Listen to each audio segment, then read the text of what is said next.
Nagsagawa si Lieutenant General Agustin Malinit, Philippine Air Force, the Inspector General AFP, ng pagbisita at inspeksyon sa Joint Task Force Kaugnay. Alamin natin ang detalye sa ulat ni James Uy.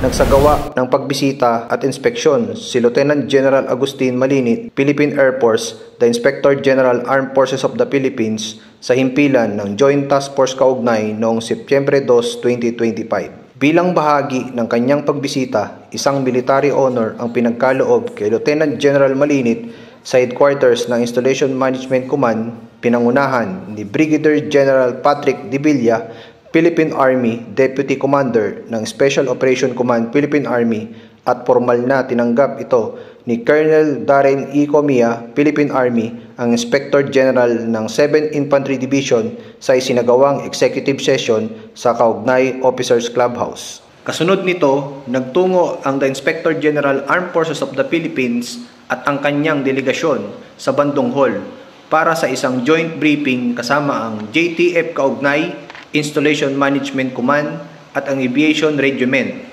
Ipinresinta ng Joint Task Force Kaugnay ang kanilang operational assessment na sinundan ng detalyadong ulat mula sa Installation Management Command at Aviation Regiment.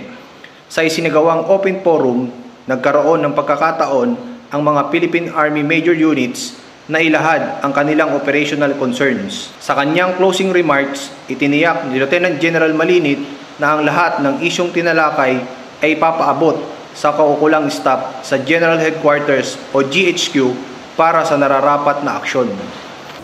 Mula dito sa Port Magsaysay, Palayan City, Nueva Ecija, ako si James Francis Uy, ang inyong pamilyang kaugnay.